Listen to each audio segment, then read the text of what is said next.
ఈరోజు మన కొత్తకోట పట్టణంలో ఈ మేము సైతం యువత కోసం ఏ లైఫ్ చేంజింగ్ ప్రోగ్రామ్ ఈ సేవక్ కుమార్ ఈ మోటివేషనల్ సాఫ్ట్ స్కిల్స్ ట్రైనర్ని ఇక్కడికి తీసుకొని వచ్చి మీకు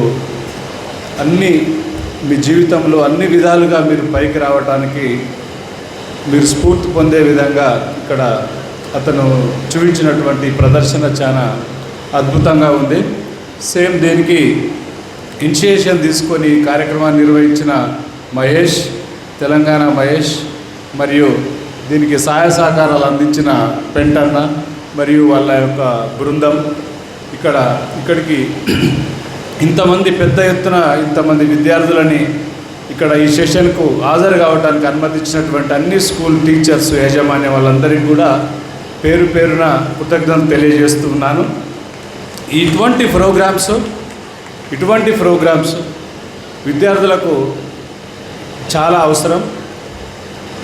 ఇటువంటి ప్రోగ్రామ్స్ ఏర్పాటు చేయడం ద్వారా మాకు ముఖ్యంగా సమాజంలో ఎన్ఫోర్స్మెంట్ డ్యూటీ చేసేటువంటి మాకు ఎంతో ఉపయోగకరం. ప్రతి మనిషికి మేము తిరిగి చెప్పలేము కాబట్టి ఇట్లాంటి స్వచ్ఛంద సంస్థలు, ఇట్లాంటి ఆసక్తి కలిగినటువంటి వ్యక్తులు ఇటువంటి ప్రోగ్రామ్స్ ఏర్పాటు చేయడం ద్వారా సమాజంలో విద్యార్థులకు చదువు మీద శ్రద్ధ, తల్లిదండ్రుల మీద గౌరవం, సమాజం పట్ల బాధ్యత, వీటన్నిటిని కూడా మీరు నేర్పిస్తున్నారు. నిజంగా దీన్ని మిమ్మల్ని పేరు పేరున మా పోలీస్ శాఖ తరఫున ప్రత్యేకంగా వనపర్తి జిల్లా పోలీస్ తరఫున మిమ్మల్ని అందరినీ కూడా నేను కృతజ్ఞతలు తెలియజేస్తూ ఉన్నాను. ఇప్పటివరకు మనకు సేవక్ కుమార్ ఎన్నో విషయాలు చెప్పడం జరిగింది. ముఖ్యంగా చాలా ఎమోషనల్ అంశాలు ఇక్కడ తెర మీదకి తీసుకురావడం జరిగింది. అందరూ కూడా ఒక నిమిషం బాధపడి బయటికి పోయిన తర్వాత వదిలేయొద్దు. గుండెల నిండా దీన్ని ఎప్పుడు కూడా పెట్టుకోవాలి. ఈ యొక్క సెషన్ని మీరు ఎప్పుడు కూడా మీ యొక్క మెమరీలో ఉంచుకోవాలని చెప్పి మిమ్మల్ని అందరినీ కూడా కోరుతూ ఉన్నాను. చాలా అంశాలు లోకం మీద చూస్తుంటాం, వదిలేస్తుంటాం, కానీ కొన్నిటిని కంపల్సరీ మనం గుర్తుపెట్టుకోవాల్సిన అంశాలు ఉంటాయి. కాబట్టి ముఖ్యంగా నేను రాకముందు ఏం జరిగిందో నాకు తెలియదు, కానీ నేను వచ్చిన తర్వాత ప్రధానంగా దేని గురించి చెప్పిండు? స్మైల్, తర్వాత ఫైర్, తర్వాత తల్లిదండ్రులు, గురువు కదా.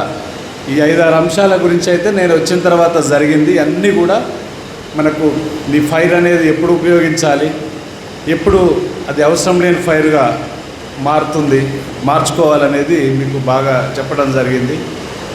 కాబట్టి తల్లిదండ్రులు ఈ ఫైర్ అనే అంశంలో బాగా ఉండండి, బాగా దాన్ని గుర్తుపెట్టుకోండి. ఇప్పుడు నేను కూడా ఒక 2-3 అంశాలు చెప్తాను.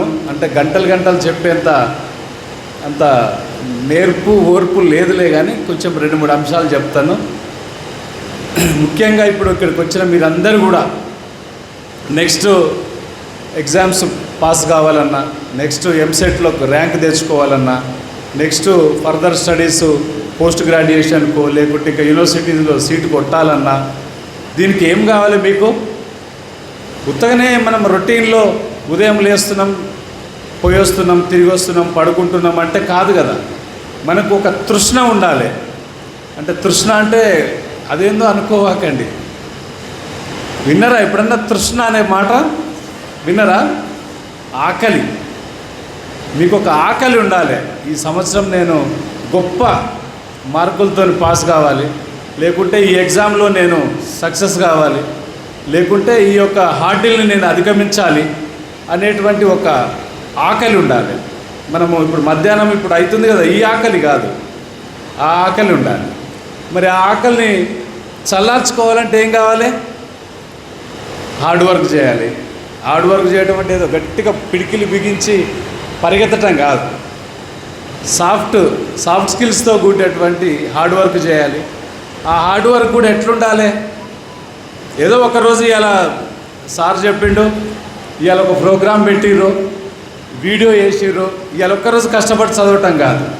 కన్సిస్టెన్సీగా ఉండాలి, స్థిరంగా ఉండాలి. రోజు ఉండాలి. ప్రతిరోజు మనం చదువుతూనే ఉండాలి. ప్రతిరోజు కొన్ని గంటల పాటు దానికి కేటాయించాలి. ఆ హార్డ్ వర్క్, ఆ సాఫ్ట్ స్కిల్స్తో కూడినటువంటి హార్డ్ వర్క్ని చేస్తూనే ఉండాలి. ఎప్పటి వరకు? మన ఆకలి తీరేంత వరకు చేస్తూనే ఉండాలి. చాలామంది చెప్తుంటారు ఫైట్ చేయాలి, ధైర్యంగా ఎదుర్కోవాలి, తర్వాత సక్సెస్ సాధించాలి, ఇవన్నీ. నువ్వు ఫైట్ చేయాలంటే ఫస్ట్ నీకు ఈ కన్సిస్టెన్సీతో కూడినటువంటి హార్డ్ వర్క్ చేయటం ద్వారా వచ్చినటువంటి నాలెడ్జ్ ఉంటేనే కదా నువ్వు ఫైట్ చేయగలుగుతావు. ఫైటింగ్ అంటే ఏ కత్తితోనో కర్ర సామో చేసేది కాదు కదా. వీటన్నిటిని నువ్వు రెగ్యులర్గా చేయటం ద్వారా ఏదైతే నువ్వు విజ్ఞానాన్ని, జ్ఞానాన్ని, నీ సబ్జెక్ట్ని నువ్వు ఏదైతే నేర్చుకుంటావో దాన్ని పెట్టుకొని నువ్వు ఫైట్ చేయాలి.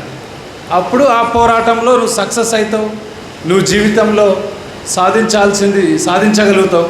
అప్పుడు ఈ సార్ చెప్పినట్టుగా నీ తల్లిదండ్రుల యొక్క కష్టాలని దూరం చేయగలుగుతావు. నీ కుటుంబానికి ఉన్నటువంటి కష్టాలను దూరం చేయగలుగుతావు.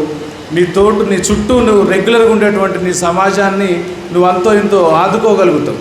అంతే కదా. చిన్న సమస్య, ఒక ఆకలి, ఒక కన్సిస్టెన్సీ, ఒక హార్డ్ వర్క్, అంతే కదా. వీటన్నిటిని కలిపి నువ్వు ఫైట్ చేసి సాధిస్తే నువ్వు అనుకున్న లక్ష్యాన్ని, నువ్వు అనుకున్నటువంటి గమ్యాన్ని చేరుకోగలుగుతావు. ఈ 4 అంశాలు ఖచ్చితంగా మీరు గుర్తుపెట్టుకోండి. ప్రతి నిమిషం గుర్తుపెట్టుకుంటే ఈజీ. ఇదేం పెద్ద అంశం లేదు ఇందులో. నేనేదో మీకు ఫిజిక్స్, మ్యాథమెటిక్స్ కొత్త అంశాలు ఏం చెప్పలే. స్థిరంగా ఒకటే టైంలో రోజు 4 గంటలు ఏ టైమో కేటాయించుకోవాలి, ఆ 4 గంటలు చదవాలి అంతే. ఏదైనా చదవండి. నీకు సబ్జెక్టు ఈరోజు సారు హోంవర్క్ ఇచ్చిండు, ఇబ్బంది నీకు అవసరం లేదు. నీకు నచ్చిన బుక్ చదువుతూనే ఉండాలి అంతే. కాబట్టి ఆ విధంగా కొంచెం మీ యొక్క శక్తిని, మీ యొక్క నాలెడ్జ్ని పెంచుకుంటానికి, రేపు ఎదుర్కోబోయే పోరాటంలో మీరు విజయం సాధించడానికి కృషి చేయాలి. పోరాటం అంటే ఏముంటుంది? పోరాటం అంటే బాహుబలి 1, బాహుబలి 2లో యుద్ధాలు కావు. జస్ట్ సింపుల్గా అడవిలో ఒక లేడీ ఉంటుంది, తెలుసు కదా. ఒక ర్యాబిట్ ఉంటుంది. దాన్ని చేస్తానికి ఒక చిరుతపులి ప్రయత్నం చేస్తుంటుంది. దేనికోసం ప్రయత్నం చేస్తుంది చిరుతపులి? దాని ఆకలి తీర్చుకోవటానికి ప్రయత్నం చేస్తుంది అంతే. ఇప్పుడు ఈ లేడీ ఏం చేస్తుంది? ఒక జింక అనుకోండి, ఏం చేస్తుంది? అది తప్పించుకోవాలి. దీని నుంచి తప్పించుకుంటేనే దానికి జీవితం ఉంటుంది, లేకుంటే జీవితం లేదు. ఆ రోజు క్లోజ్ అకౌంట్. చిరుతపులికి ఏముంటుంది? దాన్ని వేటాడి తింటేనే దానికి లైఫ్ ఉంటుంది, లేకుంటే అది ఆకలితో అలమటించి చచ్చిపోతుంది. సో అది దాని మనుగడ కోసం అది పరిగెడుతుంటుంది, దీని మనుగడ కోసం ఇది పరిగెడుతుంటుంది. ఈ రెండే మనకు అత్యంత వేగంగా పరిగెత్తే జంతువులు కదా. ఒకదాన్ని మించి ఒకటి పరిగెత్తుతుంది. అది దీన్ని మించి పరిగెడితే దాని లైఫ్ ఉంటుంది, దాన్ని మించి ఇది పరిగెడితే దీనికి దొరుకుతుంది. ఇదే ఫైట్. అర్థమైందా? ఆ ఫైట్ చేయడం కోసం మీరు ఇవన్నీ కూడా సాధించాలి, నేర్చుకోవాలి, కష్టపడాలి, కన్సిస్టెన్సీ ఉండాలి, జీవితంలో ధైర్యం ఉండాలి. ఇప్పుడు సార్ చెప్పినటువంటి బర్నింగా అవి ఉండాలి. తల్లిదండ్రుల యొక్క మంచి వాళ్ళ ప్రేమ, గౌరవం, ఆదరాభిమానాలు ఉండాలి. వీటన్నిటిని పెట్టుకొని మీరు ముందుకు పోవాలి. ఇవి మెయిన్గా మీరు స్టూడెంట్స్గా, మీరు విద్యార్థులుగా మీరు చేయాల్సినటువంటి పనులు. ఇదంతా ఒక ఎత్తు. నెక్స్ట్ మా పోలీసు విషయానికి వస్తే, ఇప్పుడు ఆత్మహత్యలు ఇంతకుముందు సార్ చెప్పినట్టుగా చిన్న విషయానికి అమ్మ తిట్టిందని, ఏదో పని చెప్పిరని, ఏదో ఫెయిల్ అయినామని, ఫెయిల్ అయితే ఏమవుతుంది? మళ్ళీ కష్టపడతాం, కన్సిస్టెన్సీగా హార్డ్ వర్క్ చేస్తాం, పాస్ అవుతాం, అంతే కదా. ఇట్లాంటి చిన్న చిన్న అంశాలకు ఆత్మహత్యలు చేసుకోవద్దు. ఎందుకంటే మనం సాధించాల్సింది చాలా ఉంది. ప్రతి ఒక్క మనిషి పుట్టుక కూడా ఏదో ఒక దాని అర్థం, పరమార్థం ఉంటుంది, దాన్ని సాధించాలి. కాబట్టి అట్లాంటి తర్వాత యువత చెడు ద్రోవన పట్టడం, చిన్న వయసులోనే తాగటం, స్మోకింగు, తర్వాత గంజాయి, తర్వాత డ్రగ్స్, ఇట్లాంటి వాటికి చాలా దూరంగా ఉండాలి. ఈ మధ్య చెప్తున్నారు కదా, సే నో. ఇది వద్దు, ఇది కాదు, ఇది వీల్లేదు అని చెప్పే ధైర్యం ఉండాలి. ఎవడన్నా నీకు ఆఫర్ చేస్తే కూడా నో ఇది నా పని కాదని చెప్పాలి. తర్వాత ఈ చిన్న వయసులోనే ప్రేమలు ఇవన్నిటిని కూడా ఖచ్చితంగా నో అనే చెప్పాలి. అంతే, ఇది కాదు వయసు, నేను సాధించాల్సింది సాధించిన తర్వాత నా తల్లిదండ్రులకు ఇష్టమైనటువంటి ఉండే విధంగా ఉన్నప్పుడే వాటన్నిటికి కూడా ఎస్ చెప్పాలి. అప్పటిదాకా ఖచ్చితంగా నో అని చెప్పే ధైర్యాన్ని మీరు తీసుకురావాలి, మీ మనసులో ఉండాలి. ప్రతిరోజు చాలా వీటికి నో చెప్తూ ఉండండి. మీకు దాంట్లో మీకు ఒక కాన్ఫిడెన్స్ వస్తుంది. జీవితంలో ఒక దాన్ని నో అని చెప్పాలంటే ఎంత ధైర్యం ఉండాలి, ఎంత కాన్ఫిడెన్స్ ఉండాలి. అది ఆ విధంగా మీరు ముందుకు రావాలి.